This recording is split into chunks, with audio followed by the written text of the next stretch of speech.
Hi అండి, స్వాగతం అండి. బిఎస్ఎస్ రుచులకి స్వాగతం.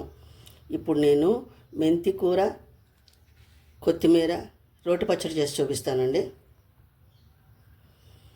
ఇదిగోండి, ఒక మీడియం సైజు కట్టని మెంతి కూర ఇలాగ ఆకులన్నీ ఒలుచుకుని కాడలు లేకుండా, కాడలు వేసుకుంటే కొంచెం చేదుగా ఉంటుందండి. తినగలిగే వాళ్ళు వేసుకోవచ్చు. నేను కాడలు లేకుండా ఒక మీడియం సైజు కొత్తిమీర కట్టని శుభ్రంగా కడిగి ఒలుచుకుని పెట్టుకున్నానండి. ఇదిగోండి కొత్తిమీర ఒక గుప్పెడు కొత్తిమీర కొంచెం తీసుకున్నానండి. ఇదిగోండి 4 వెల్లుల్లి రెబ్బలు, దానికి కావాల్సినవి ఆవాలు, మెంతులు అక్కర్లేదండి, మినపప్పు, పచ్చిశనగపప్పు, జీలకర్ర, ధనియాలు వేసుకునే వాళ్ళు వేసుకోవచ్చండి, బాగుంటుంది, కానీ నేను వేయట్లేదండి. పసుపు, ఇదిగోండి ఇంగువ. ఇప్పుడు దీన్ని ఎలా చేయాలో చూపిస్తానండి.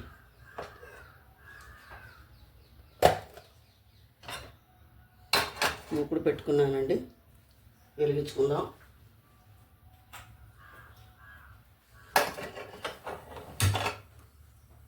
స్టవ్ వెలిగించుకున్నామండి.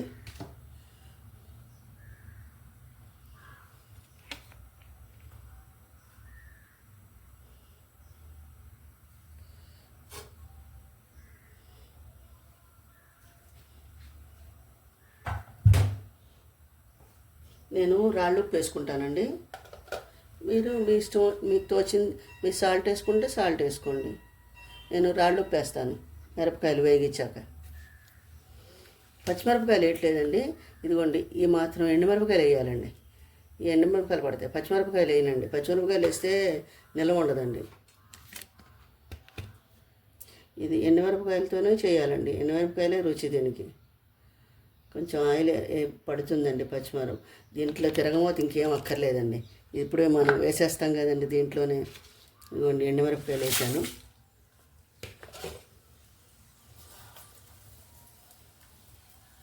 ఒక 1/2 స్పూన్ ఆవాలు, ఒక 1/2 స్పూన్ జీలకర్ర,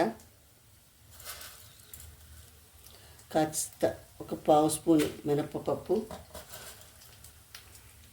ఒక 1/2 స్పూన్ పచ్చిశనగపప్పు. ఇవి వేగాక ఇంగు వేస్తానండి.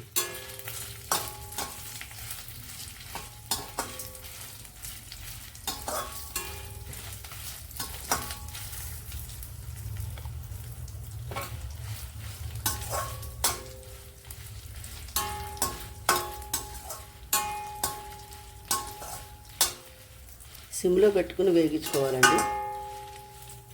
చల్లారిపోయాక పచ్చడి చేసుకోవాలండి.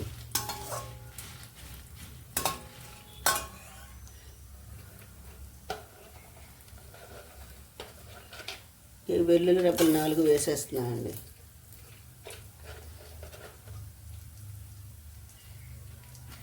మేమైతే వెల్లుల్లి రెబ్బలు వేసుకోమండి, మీకు చూపించడం కోసం నేను వెల్లుల్లి రెబ్బలు వేసానండి. ఈ టేస్ట్ కూడా బాగుంటుందండి.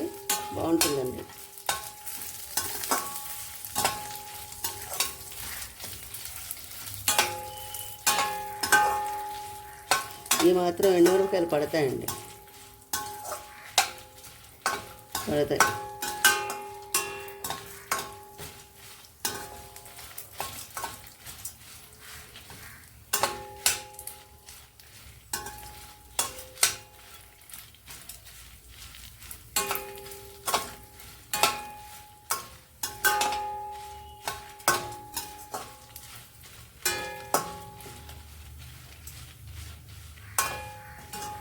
దీంట్లో ధనియాలు కూడా వేస్తారండి, ఆ టేస్ట్ కూడా బాగుంటుంది,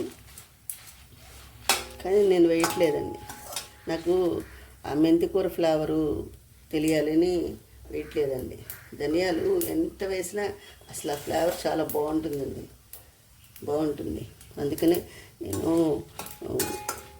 ఈ ఫ్లేవర్ కోసం, మెంతి కూర ఫ్లేవర్ తెలియటం కోసం నేను వేసుకోలేదండి, లేకపోతే వేసేదాన్ని. ఇప్పుడు దీంట్లో మినపప్పు, పచ్చిశనగపప్పు వేసామనుకోండి, అది ఏమవుతుందంటే కమ్మదనం వచ్చేస్తుందండి. ఘాటుగా ఉండాలి పచ్చడి, అప్పుడే తినాలనిపిస్తుంది. అందుకనే ఒక 1/2 చెంచా పచ్చిశనగపప్పు, ఒక 1/4 చెంచా మినపప్పు వేసానండి. ఇంకా దీంట్లో ఏ తిరగమూతలు పెట్టక్కర్లేదండి. వేగిపోయిందండి తిరగమూత. తీసేస్తానండి. ఇంగు వేస్తానండి దీంట్లో. ఈ వేడి చాలండి ఇంగుకి. ఒక పావు చెంచా, మనం తీసుకునే క్వాంటిటీకి ఒక పావు చెంచా ఇంగు సరిపోతుందండి. చాలండి, తీసేస్తాను. తీసేసాక చూపిస్తానండి. మళ్ళీ మూకుడు పెట్టానండి. ఆయిల్ వేసుకుందామండి. కొంచెం ఆయిల్ వేయాలండి. ఆకు మాడిపోకుండా ఉండాలంటే కొంచెం ఆయిల్ పడుతుందండి. ముందు మెంతికూర వేగాలండి. కొంచెం ఎక్కువసేపు వేగించాలండి మెంతికూర. మెంతికూర ఒక్కటే చేసుకోవచ్చండి, కానీ పిల్లలు కూడా తినాలంటే చేదుగా ఉంటుంది కదండి, అందుకని వాళ్ళు తినడానికి ఇష్టపడరు. అదే కొత్తిమీర వేసామనుకోండి, ఈ ఫ్లేవర్ కలిసిపోతుంది, కొత్తిమీర ఫ్లేవరు. అప్పుడు తింటారండి, పిల్లలకు కూడా అలవాటు చేయొచ్చు. సిమ్లోనే పెట్టి వేగించుకోవాలండి. కొంచెం వేగాలండి. దీంట్లో నీళ్ళు ఉంటాయి కదండి, మనం ఎంత పిండేసినా ఆకుకూరలో నీళ్ళు వస్తాయండి. కొత్తిమీర ఎక్కువ వేగక్కర్లేదండి.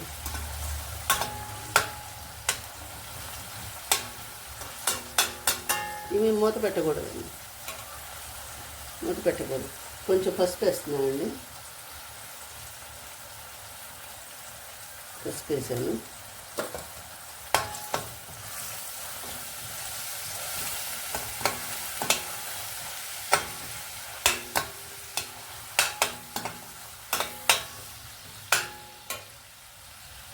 ఇది కొంచెం మగ్గాక చూపిస్తానండి. చూడండి, మగ్గిపోయింది. మగ్గిపోయింది చూసారా, ఎంతో అవదండి మగ్గితే. ఇప్పుడు కొత్తిమీర వేసుకుందామండి.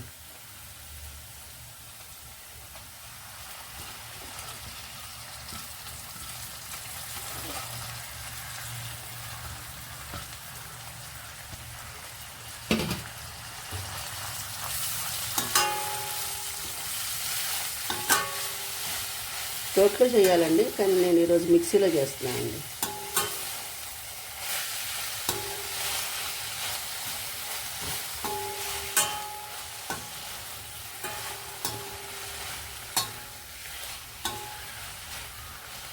సరే, ఆయిల్ అసలు ఏమీ లేదు దీంట్లో.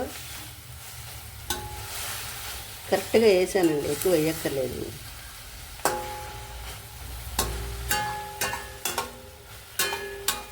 ఈ పచ్చడి 3 రోజులు ఉంటుందండి.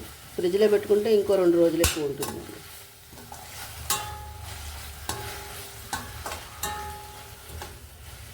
చాలా బాగుంటుందండి.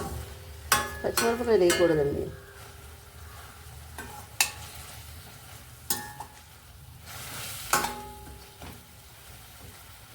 మగ్గాలండి కొంచెం. ఇదిగోండి, ఈ మాత్రం చింతపండు వేయాలండి. ఇది మామూలుగా రోట్లో చేసేట్లయితే ఇది కాస్త నానబెట్టుకుని కొంచెం వేడి నీళ్ళల్లో నానబెట్టుకోవాలండి. వేడి నీళ్ళల్లో, లేకపోతే పచ్చడి సాయంత్రానికి వాసన వచ్చేస్తుంది. ఇప్పుడు మనం మిక్సీలో చేస్తున్నాం కదండి, ఈ మాత్రం చింతపండు వేసేయాలండి. దీన్ని నానబెట్టక్కర్లేదు, డైరెక్ట్గా వేసేయచ్చు. ఇదిగోండి, సాల్ట్ కూడా వేసేసానండి దీంట్లో. నేను సాల్ట్ కాదండి, రాళ్ళుప్పు వేసానండి. ఇది చల్లారాక చేసి చూపిస్తానండి. ఆకు కూడా మగ్గిపోయిందండి, చల్లారాలండి, పూర్తిగా చల్లారిపోవాలి.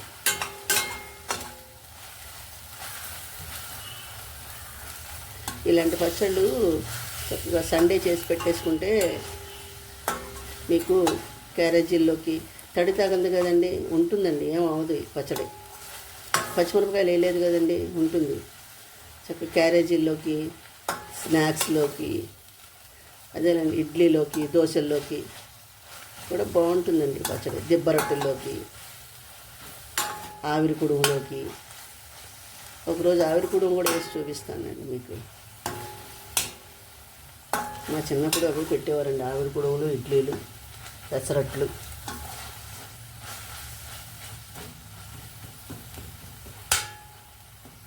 ఇంకంతేనండి, దీంట్లో తిరగమాతలు ఏం వేయక్కర్లేదండి. పచ్చడి ఇంతే. ఇది చల్లారాక పచ్చడి చేసుకోవడం అనేది.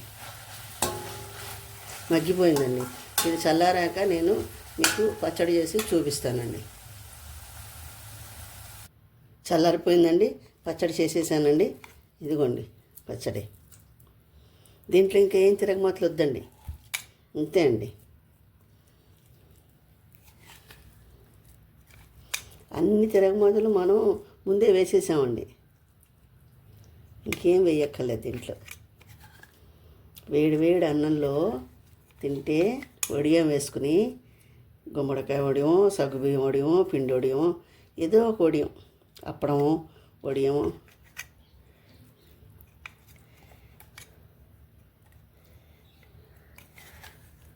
పూర్వకాలం అప్పడాలు వడియాలు అన్నీ యథావిధిగా వేగించుకుని చక్కగా పుష్టిగా తినేవాళ్ళండి పూర్వకాలం వాళ్ళు.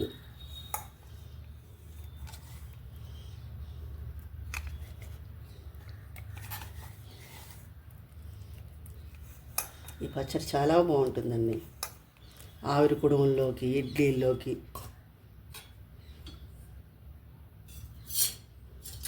చాలా బాగుంటుందండి. దీంట్లో కొంచెం నూనె ఉంది కదండి, మనం ఆకు వేగించుకున్నది, అది దీంట్లో కలిపేసుకుంటే సరిపోతుందండి, అంతే. చూడండి ఎంత బాగుందో. మీరు కూడా ఒకసారి ట్రై చేయండి, నాకు కామెంట్ చేయండి. నా కూరలు ఎలా ఉన్నాయో మీరు ఏమీ కామెంట్ చేయట్లేదండి. సబ్స్క్రైబ్ చేయండి, లైక్ చేయండి.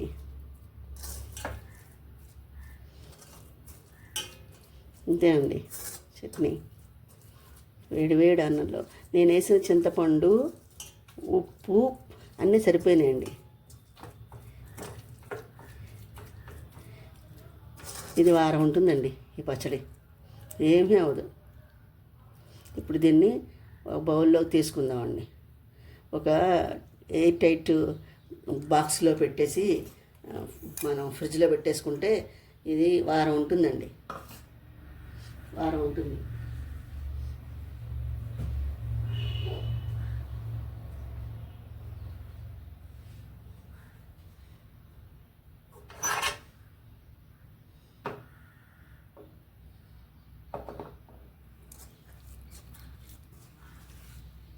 ఇవ్వండి.